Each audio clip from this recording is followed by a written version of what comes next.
रानू चिड़िया शादी के बाद पहली बार अपने पति के साथ अपनी माँ से मिलने दूसरे जंगल जा रही थी। रास्ता बहुत लंबा था। वो दोनों एक जगह पर रुकते हैं। टुनू जी, आपको भूख लगी होगी, ये लें, ये रोटी खा लें। रानो, तुम मेरा कितना ख्याल रखती हो। तुम्हें मालूम है कि मुझसे भूख बर्दाश्त नहीं होती। हाँ टुनू जी, इसलिए मैं रोटी अपने साथ लाई थी। वो पति पत्नी रोटी खाते हैं और फिर से दूसरे जंगल के लिए उड़ जाते हैं। वो दोनों पति पत्नी जब पहाड़ों के ऊपर से गुजर रहे थे तो एक जालिम चील उन दोनों को देख लेती है। अरे वाह, आज तो शिकार खुद चलकर आया है मेरे पास। चिड़िया का मांस खाने का आज बहुत मजा आएगा। ऐसा कहते हुए वो जालिम चील उन दोनों के पीछे उड़ जाती है। थोड़ी दूर जाकर वो उन दोनों को रोक लेती है। चील, चली जाओ यहाँ से। अरे, ऐसे कैसे चली जाऊं? पहले मुझे तुम दोनों को खा तो लेने दो। टुनू जी, आप यहाँ से चले जाएं, मैं इस चील का मुकाबला करूँगी। परंतु अगर आपको कुछ हो गया तो मैं जिंदा नहीं रह पाऊंगी। नहीं रानो, तुम जाओ यहाँ से, मैं इसका मुकाबला करूँगा। मैं नहीं चाहता कि मेरे होते हुए मेरी पत्नी को कुछ हो। अरे, तुम दोनों चिंता क्यों करते हो? मैं तुम दोनों को ही खाऊंगी बारी बारी। फिर चील टुनू चिड़े और चिड़िया पर हमला कर देती है। वो दोनों पति पत्नी भी हार नहीं मानते, वो भी मिलकर मुकाबला करते हैं। परंतु चील टुन्नू चिड़े को मारकर वहाँ से ले जाती है और रानू चिड़िया घायल वहीं बेहोश पड़ी रहती है। शाम को जब मिठू तोता और कबूतर वहाँ से गुजरते हैं तो वो रानू चिड़िया को घायल देखकर वहाँ जाते हैं। अरे यार कबूतर, ये तो रानो चिड़िया है। हाँ मिठू, ये तो बहुत घायल है। चलो जल्दी से इसे बुलबुल डॉक्टर के पास लेकर चलते हैं। फिर मिठू तोता और कबूतर रानू चिड़िया को उठाकर बुलबुल डॉक्टर के पास जाते हैं। बुलबुल चिड़िया की मरहम पट्टी करती है। कबूतर और मिठू, चिड़िया तो ठीक है मगर एक बात है। क्या बात है बुलबुल? चिड़िया अब कभी देख नहीं पाएगी। पंजों के निशान से तो लगता है कि चील ने इन पर हमला किया है। चील के हमले की वजह से चिड़िया की आंखें चली गई हैं। अब वो कभी देख नहीं पाएगी। अरे बुलबुल, ये तुम क्या कह रही हो? बुलबुल, तुम चिड़िया का इलाज करो और उसकी आंखों की रोशनी वापस ले आओ। कबूतर और मिठू, अब ऐसा कभी नहीं हो सकता। चिड़िया कभी नहीं देख पाएगी। फिर मिठू और कबूतर चिड़िया को साथ लेकर चिड़िया के घर जाते हैं।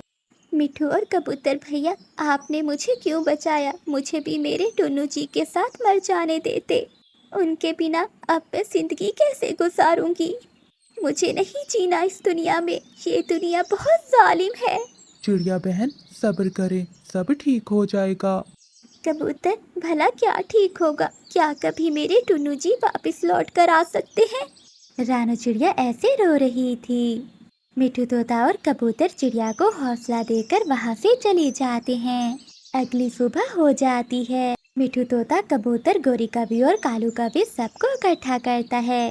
देखो पक्षियों, रानो चिड़िया ने हमारी हमेशा मदद की है। आज उस पर मुश्किल वक्त आ गया है। अब हम सबको मिलकर चिड़िया की मदद करनी चाहिए। अरे मिठू, क्या हुआ चिड़िया को? गौरी, बहुत बुरा हुआ चिड़िया के साथ। कल टुन्नू चिड़ा और रानू चिड़िया अपनी माँ से मिलने दूसरे जंगल जा रहे थे। तभी रास्ते में एक दुष्ट चील ने उन पर हमला कर दिया, जिस वजह से रानू चिड़िया की आंखें चली गईं और टुन्नू चिड़े को वो मारकर अपने साथ ले गई। अरे मिठू, ये तो चिड़िया के साथ बहुत बुरा हुआ। हाँ कालू, इसीलिए तो मैंने तुम सबको बुलाया है। अब हमें चिड़िया की मदद करनी होगी। अब हम सब मिलकर चिड़िया के लिए रोज भोजन लेकर जाया करेंगे। जो पक्षी भी अपने लिए भोजन लाएगा, वो साथ में चिड़िया के लिए भी भोजन लेकर आए। कौवे तो बहुत लालची थे। वो खुद का भोजन नहीं ढूंढ पाते थे, वो कहाँ चिड़िया के लिए भोजन लाते।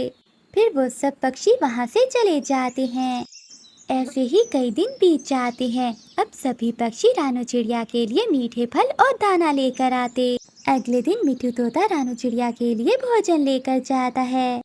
चिड़िया बहन, मैं आपके लिए ये मीठा अमरूद लाया हूँ। मिठू भैया, आपका बहुत बहुत धन्यवाद। मुझे सच में बहुत भूख लगी हुई थी। फिर मिठू तोता रानू चिड़िया के पास वो मीठा अमरूद रखकर चला जाता है। उसी समय वो दुष्ट कौवे भी वहाँ आ जाते हैं। वो चिड़िया का अमरूद उठा लेते हैं और उसकी जगह एक कड़वा फल रख देते हैं। चिड़िया को कौन सा दिखाई देता था, इसलिए रानू चिड़िया को मालूम ही नहीं होता। चिड़िया, मैं और कालू आए हैं तुम्हारे लिए मीठा फल लेकर। गोरी बहन, अभी मिठू मुझे मीठा अमरूद देकर गया है, मैं वही खा लेती हूँ। आप मेरे लिए दाना ले आना। ऐसा कहते हुए रानू चिड़िया वो कड़वा फल खाने लगती है। कड़वा है, ये फल तो बहुत कड़वा है। अरे अरे चिड़िया, ये तो नीम का फल है। हो सकता है जरूर मिट्ठू ने तुम्हारे साथ शरारत की हो। मैं देख नहीं पाती ना, शायद इसलिए सब मेरा मजाक उड़ाते हैं। चिड़िया, वो मिठू बहुत बुरा है, तुम फिर उससे कभी बात ना करना। हाँ गोरी, मैं कभी उसे माफ नहीं करूँगी। दूसरे दिन मिठू तोता फिर से चिड़िया के पास आता है। चिड़िया बहन, मैं तुम्हारे लिए पानी लेकर आया हूँ। मिठू भैया, आप अपना पानी लो और चले जाओ यहाँ से। मैं तुमसे बात नहीं करूँगी, आपने कल मेरे साथ बहुत बुरा किया है। चिड़िया बहन, हुआ क्या है, बताओ तो मुझे। परंतु चिड़िया मिठू तोते को कुछ नहीं बताती। दोपहर के बाद कबूतर आता है और वो रानू चिड़िया को चने के दाने देता है। चिड़िया चिड़िया, मैं तुम्हारे लिए चने का दाना लाया हूँ। कबूतर भैया, कल मिठू ने मेरे साथ बहुत बुरा किया। वो मुझे मीठे अमरूद का कहकर मुझे मीठा कड़वा फल दे गया। चिड़िया बहन, तुम चिंता ना करो, मैं तुम्हें हर रोज चने का दाना दे जाया करूँगा। कबूतर के जाते ही कालू कौवा और गोरी कौवी वहाँ आ जाते हैं। वो चने का दाना उठाकर वहाँ पत्थर रख देते हैं। ये तो पत्थर है। चिड़िया बहन, ये तो पत्थर है, ये पत्थर तुम्हें किसने दिया खाने के लिए? चिड़िया रोने लग जाती है। अब मैं किसका विश्वास करूं? चिड़िया, यहाँ सभी पक्षी बहुत बुरे हैं, तुम मेरे और कालू के सिवाय किसी पर भरोसा ना करो। कल मैं और कालू माँ के पास चले गए थे, आज मैं तुम्हारे लिए मीठा फल जरूर लाऊंगी। कौवों के जाने के बाद रानू चिड़िया बेआसरा बैठी हुई थी कि वहाँ एक परी आती है। चिड़िया, मैं तुम्हें तुम्हारी आँखों की रोशनी देने आई हूँ ताकि तुम देख सको कौन अच्छा है और कौन बुरा। ऐसा कहते हुए चिड़िया की आँखों की रोशनी वापस आ जाती है। रानू चिड़िया परी का धन्यवाद करती है और परी वहाँ से चली जाती है। रानू चिड़िया की आँखों की रोशनी तो लौट आती है, मगर वो अंधी होने का नाटक करती है। थोड़ी देर बाद मिठू तोता फिर से आता है। चिड़िया बहन, मेरा कोई दोष नहीं है, तुम्हें जरूर कोई गलतफहमी होगी। ये लो, मैं तुम्हारे लिए मीठा आम लाया हूँ। इसे वहाँ रख दो और जाओ। मिठू को जाता देखकर वो कौवे वहाँ आते हैं। गोरी कौवी वो आम उठाकर वहाँ लाल मिर्ची रख देती है, मगर आज तो रानू चिड़िया सब कुछ देख रही थी। चिड़िया, ये लाल मिर्ची भला तुम्हें कौन देकर गया है? ये लाल मिर्ची तो मुझे मिठू देकर गया है। जरा तुम पीछे तो देखो, तुम्हारे पीछे कौन है? वो कौवे पीछे मुड़कर देखते हैं तो रानू चिड़िया लाठी उठाती है और उनसे उन कौवों की खूब पिटाई करती है। चाचा जी, मेरे तो 3 बच्चे हैं और मेरा पति तुमसे भी ज्यादा शक्तिशाली है और अमीर भी। जाओ, कोई दूसरी कौवी ढूंढो। निराश होकर कालू कौवा वहाँ से चला जाता है और फिर सारा दिन थक हार कर घर वापिस आ जाता है। तुम बहुत हैंडसम हो, तुम्हारे जैसे कौवे की खोज में तो मैं कब से फिर रही हूँ, मगर तुम्हारी चोंच थोड़ी बड़ी है। मुझे तो छोटी चोंच वाले ही कौवे पसंद हैं। मैं कटवा दूंगा, मैं अपनी आधी चोंच लोहार से कटवा दूंगा, मैं कटवा दूंगा। ऐसे शोर करता हुआ कालू कौवा नींद से जाग जाता है। फिर वही सपना, न जाने ये सपने पूरे क्यों नहीं होते। मेरा तो इन सपनों से विश्वास ही उठ गया है। जो भी सपना आता है सब झूठ होता है। आखिरकार कालू कौवे की किस्मत जाग जाती है। एक कौवी उसे पसंद कर लेती है। मेरा नाम गौरी है और मैं हर रोज इसी झरने पर आती हूँ। मैं कालू हूँ, मेरी उम्र थोड़ी ज्यादा है। वो ऐसा है ना कि तुम मुझे बहुत देर से मिली हो। मैं कब से तुम्हारी जैसी सुंदर कौवी की खोज में उड़ रहा था। क्या तुम मुझसे शादी करोगी? उम्र से क्या लेना देना, अगर तुम मुझे सोने का हार ला कर दोगे तो मैं तुमसे शादी कर लूंगी। पक्का? सच बताओ, अगर मैं तुम्हें सोने का हार ला दूं तो क्या तुम मुझसे शादी करोगी? हाँ, क्यों नहीं, मुझे बचपन से ही सोने का हार लेने का बहुत शौक है। तो फिर गौरी तुम शादी की तैयारी करो, मैं 1-2 दिन में सोने का हार लाकर तुम्हें दे दूंगा।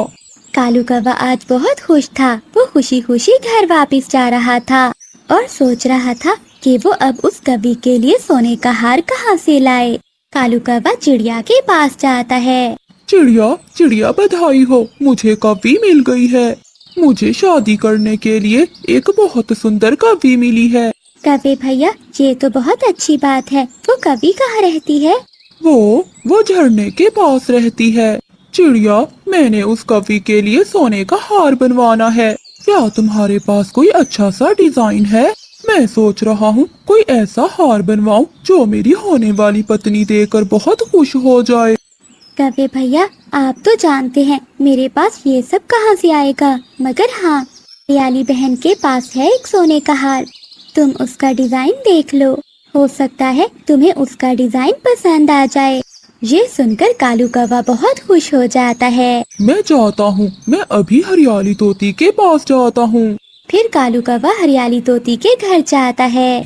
हरियाली, मुझे चिड़िया ने बताया है कि तुम्हारे पास सोने का हार है। मैं वो डिजाइन देखना चाहता हूँ। क्या कवि भैया, तुम शादी कर रहे हो? हाँ हाँ, कल मुझे एक कवि ने पसंद कर लिया है। मैं उसके लिए सोने का हार बनवाना चाह रहा हूँ। फिर हरियाली तोती अपनी अलमारी से सोने का हार निकालकर कालू कौवे को दिखाती है। ये हार तो बहुत सुंदर है। मैं अपनी होने वाली पत्नी के लिए ऐसा ही हार बनवाना चाहता हूँ। कालू कौवा वो हार देखकर अपने घर चला जाता है।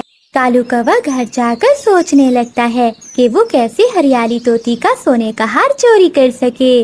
अगले दिन कालू कौवा नदी पर बैठा हुआ था कि हरियाली तोती और मिठू तोता कहीं जा रहे थे। कालू कौवा उन्हें बुलाता है और पूछता है, अरे मिठू यार, तुम कहाँ जा रहे हो? कव्वे, मेरी बहन बहुत बीमार है, हम दोनों उसे देखने जा रहे हैं। अच्छा, शाम तक आ जाओगे क्या? नहीं कालू भैया, अगर शाम हो गई तो हम कल ही आएंगे। सफर बहुत दूर का है ना, हम तो थक जाएंगे ऐसे। हाँ, वैसे आजकल के हालात भी ठीक नहीं है। शाम होते ही डाकू पक्षी लूटने लगते हैं। फिर तोता और तोती वहाँ से चले जाते हैं। कालू कौवा खुशी से उछलने लगता है। हरियाली के गले में हार नहीं था, इसका मतलब वो हार घर में ही होगा। जैसे ही रात होती है, कालू कौवा हरियाली तोती के घर जाता है और खिड़की के रास्ते वो घर के अंदर घुस जाता है। कहाँ है वो अलमारी? हाँ, वो रही। कालू कौवा हरियाली तोती की अलमारी खोलता है और वो सोने का हार चुराकर वहाँ से भाग जाता है। वो अपने घर जाकर वो सोने का हार एक संदूक में छुपा लेता है और फिर सो जाता है। फिर दूसरे दिन हरियाली तोती और मिठू तोता भी लौट आते हैं। अलमारी में अपना हार ना देखकर हरियाली तोती तो रोने लग जाती है। मिठू जी, मेरा सोने का हार नहीं है अलमारी में। हरियाली, ये तुम क्या कह रही हो? ऐसा कौन कर सकता है? भला किसी को क्या मालूम कि अलमारी में सोने का हार है? मिठू जी, कल कालू कौवा आया था मेरे हार का डिजाइन देखने। वो कालू कौवा तो एक नंबर का चोर है, मगर अब वो कहाँ मानेगा। मैं अभी जाता हूँ। तोता जल्दी से कौवे के पास जाता है। यार कालू, अगर तुमने हरियाली का हार चुराया है तो मुझे सच सच बता दो, वरना मैं पुलिस को बुलाऊंगा। कालू कौवा जोरों से रोने लग जाता है। आह, अरे अरे मिठू यार, भला मैं ऐसा क्यों करूँगा? कौवों ने अच्छा नहीं किया। सिपाहियों, इन दोनों कौवों को काल कोठरी में बंद करके इनके मर जाने तक भूखा रखा।